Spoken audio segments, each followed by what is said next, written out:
Assalamualaikum warahmatullahi wabarakatuh. Perkenalkan, nama saya Afrilia Frilita Basio. Saya salah satu mahasiswi di Universitas Muhammadiyah Luwu.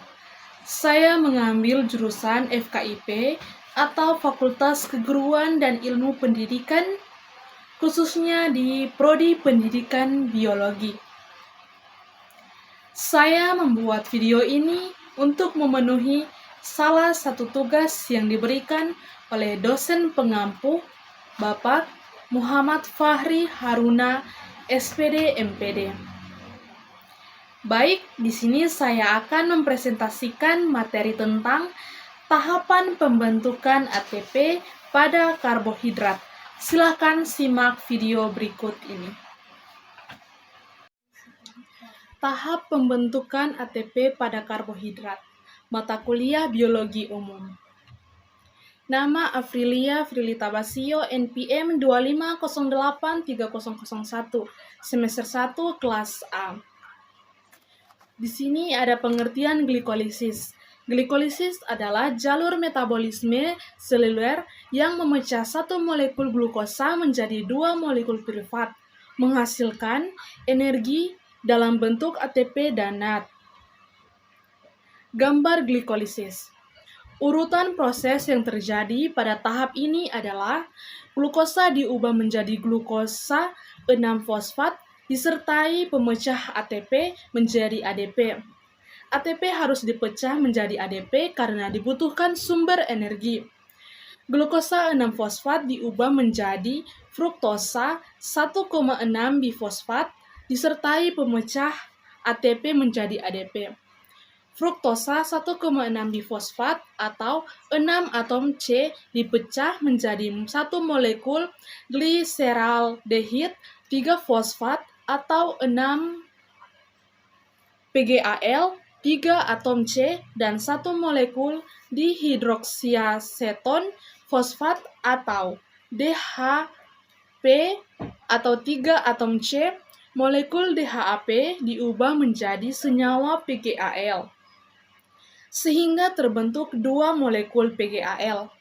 Molekul PgAl diubah menjadi senyawa 1,3 bifosfoliserat dengan cara mengikat satu Pi atau fosfat organik. Setiap satu molekul PgAI menghasilkan satu NADH. 1,3 diubah menjadi 3 fosfoligeserat. Pada reaksi ini dihasilkan ATP sebagai sumber energi. 3 fosfoligeserat diubah menjadi 2 fosfoligeserat. 2 fosfoligeserat diubah menjadi senyawa fosfoenol pirufat atau PEP.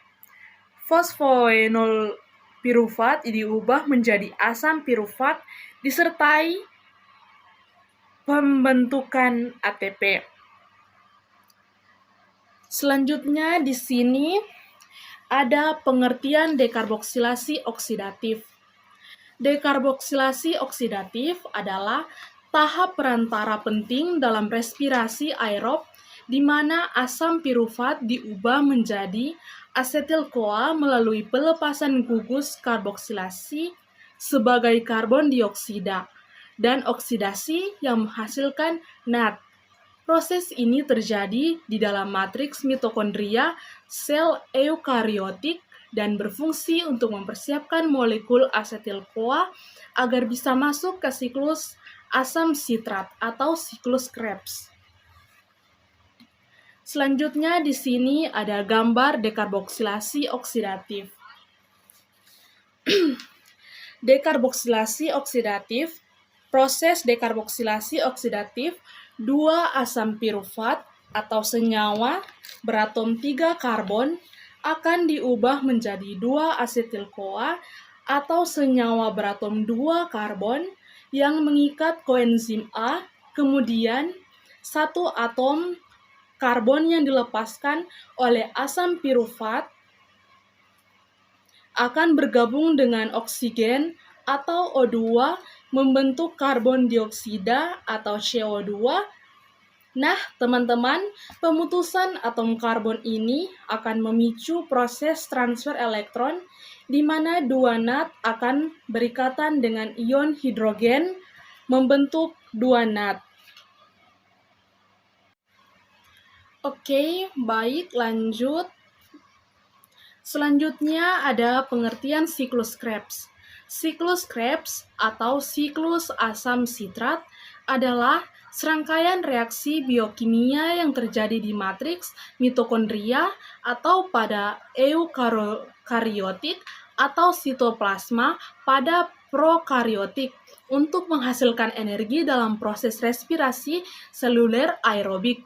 Proses ini mengoksidasi asetil-CoA menghasilkan sejumlah besar pembawa elektron terudikasi atau NAD dan FADH2 serta karbon dioksida CO2 sebagai produk sampingan yang kemudian digunakan untuk menghasilkan ATP.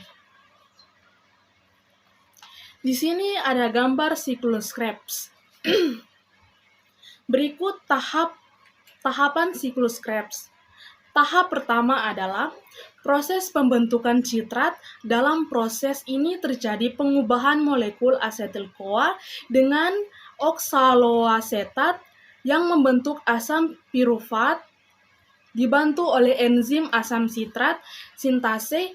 Kedua, sitrat yang dihasilkan dari proses sebelumnya kemudian diubah menjadi satu sositrat dengan bantuan enzim accounting yang mengandung V2+. Yang ketiga, terjadi dekarboksilasi atau perombakan pertama kali satu sositrat yang terbentuk dari tahapan sebelumnya dioksidasi menjadi oksalosuksinat yang terkait oleh enzim satu sositrat dehidrogenase. Pada tahap ini juga diubah menjadi alfa ketokuturat oleh enzim yang sama dan dibantu NAD. Keempat, terjadi proses pengubahan alfa ketoluturat menjadi suksinil CoA oleh enzim alfa ketoluturat kompleks dan proses oksidasi. Yang kelima, suksinil CoA kemudian menjadi suksinil tidak hanya dibantu dengan enzim dengan fosfat membentuk GTP. GTP inilah diubah menjadi ATP sehingga menjadi energi yang dibutuhkan jaringan. Yang keenam, pada tahapan ini suksinat akan dioksidasi menjadi furmar dengan bantuan enzim suksinat dehidrogenase. Tahap ketujuh adalah proses dehidrasi. Pada proses ini terjadi penambahan atom hidrogen pada ikatan karbon C sehingga menghasilkan produk berupa malat ke-8.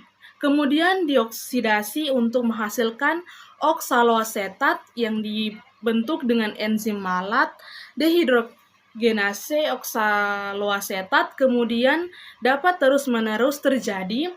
Selain itu, pada tahap ini juga berupa M. Berikutlah terjadi proses siklus Krebs. Selanjutnya di sini ada pengertian rantai transport elektron.